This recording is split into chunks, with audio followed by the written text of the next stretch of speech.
Hey, what's party? Welcome back to News Dose, and there's one narrative that's always really bothered me when it comes to the game industry, and that's about timed exclusivity. Now, that's something that I do want to emphasize, though, because some people might misinterpret this as me being against timed exclusives, which, on the contrary, is not true at all. For me personally, I think timed exclusives can be smart for console makers, maybe not necessarily always for the developers, depending on the game. That's a completely different story. But rather, my problem is more on the side of how the media reports on it. So just to kind of repeat that, I don't have a problem with Sony or Xbox in this case, but rather how the media itself handles it, because it's always stood out to me that PlayStation, for whatever reason, gets a pass for their timed exclusive deals, where somebody like Xbox gets painted as a villain when they do it. And I want to get into that today because I just think that it's hypocritical from the media. And while we just discovered yet another timed exclusive deal for PlayStation, which, to no surprise, the media has been very hush-hush about. Now, we're also going to talk about a game that Jeff Keighley seems to have kind of hurt. Yeah, this is certainly a bad situation for this specific game. But first, I do want to thank my supporters on Patreon and on YouTube memberships. Thank you just so much for what you do, and you will receive this video through early access. Let's go get right into things, though, starting off with Marathon. It's been kind of a rough year for Bungie, I'd have to say. You know, they were caught plagiarizing, and Sony ultimately hasn't been thrilled about the reaction for Marathon to the point that they eventually delayed it. Well, they just gave us a new updated video that was about 23 minutes long, and in that video, they revealed that it will release in March for $40 US. Now, this is a very Sony-like move. Unlike a lot of other live service games, Sony hasn't been making theirs free-to-play, which, hey, that's perfectly fine, just so long as the content and the quality can actually justify the price tag.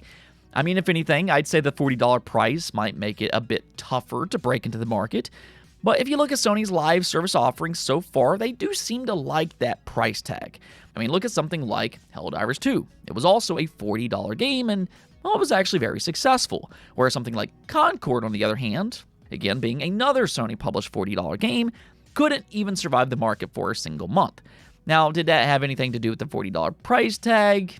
I'll leave that up to you, but they seem to be committed to that price at the bare minimum. Now, however, they did note that purchasing Marathon will give players full access to the base game, including free gameplay updates, new maps, runner shells, events, and more. Also, they mentioned that battle passes will not expire. So, there you go. If you're looking forward to Marathon, then go and pencil in a loose release date for this March.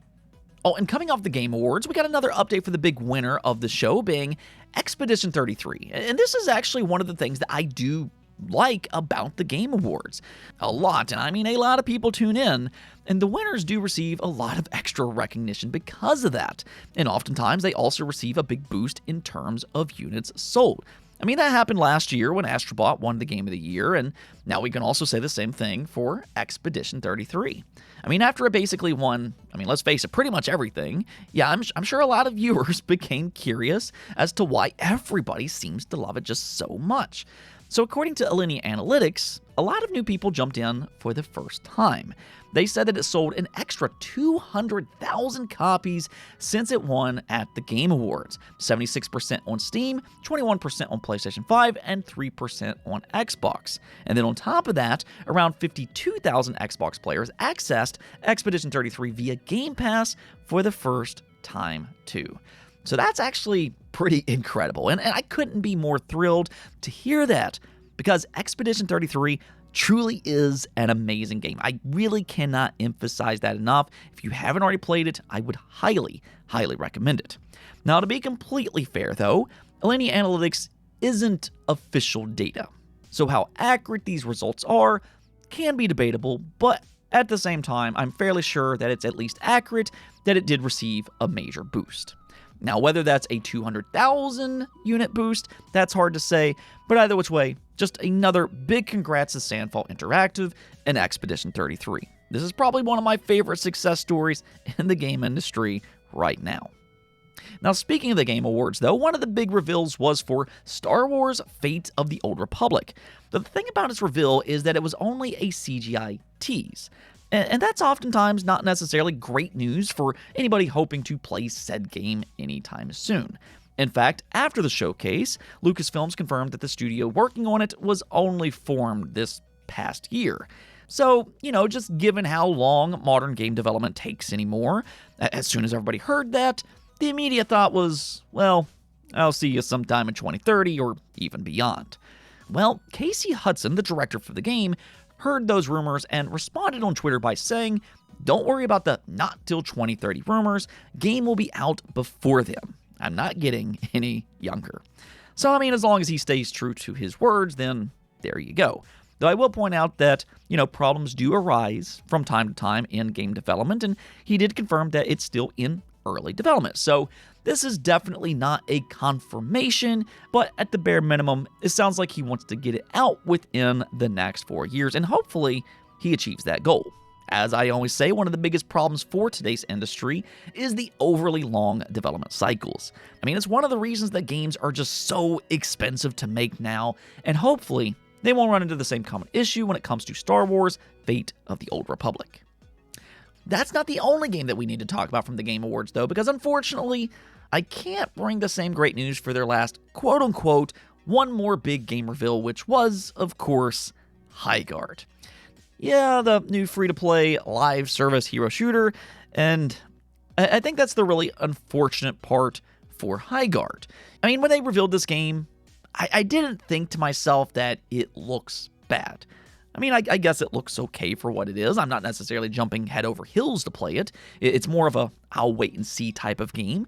But I didn't think that it necessarily looked flat out bad. Rather, it was more of the fact that it was the last reveal of the show, which is, usually saved for the biggest and most exciting game, and also that Jeff Keighley just really hyped it up to be a true game changer for the industry. And I thought both of those things did a real disservice for this game.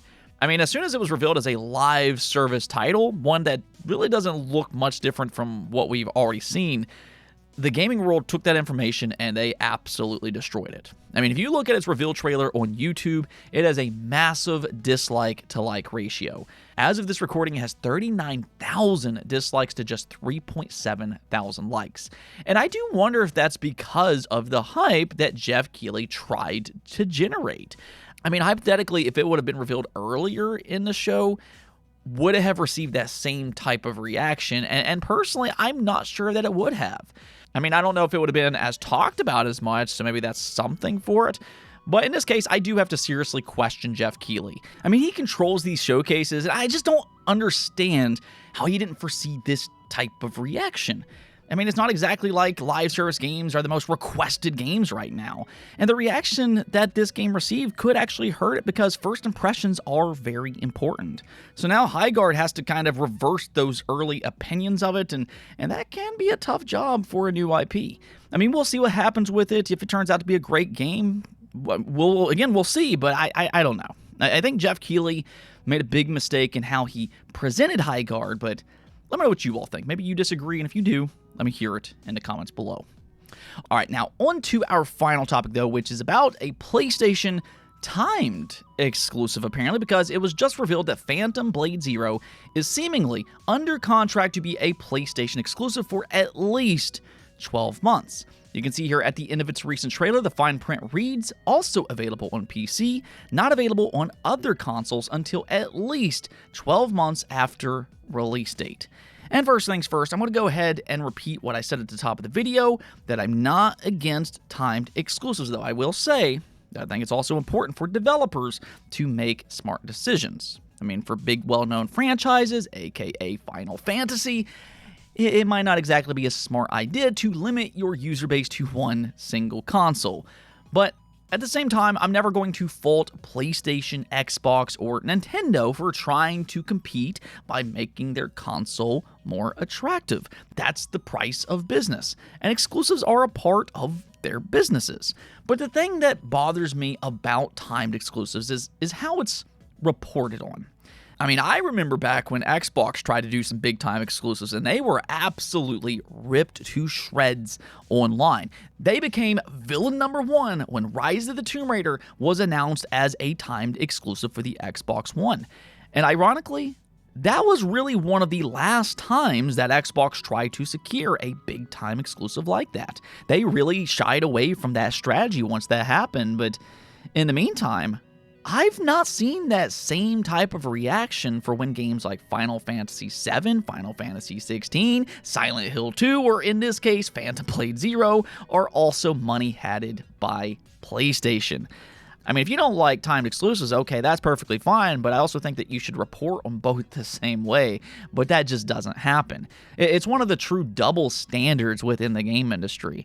I may not always agree with Xbox, and definitely here recently, I have not agreed with a lot of their decisions these past couple of years, but I've always felt that they've had an unfair representation from the media, and the media doesn't really report on PlayStation and Xbox the same way. Let me know what you all think about this, though. Do you agree with me, or do you think that I'm just flat out wrong? And if you do, hey, that's perfectly fine. Let me hear your reason in the comments below. Anyways, though, that's going to be it for this episode, but until next time, make sure to subscribe, ring that bell, and peace out.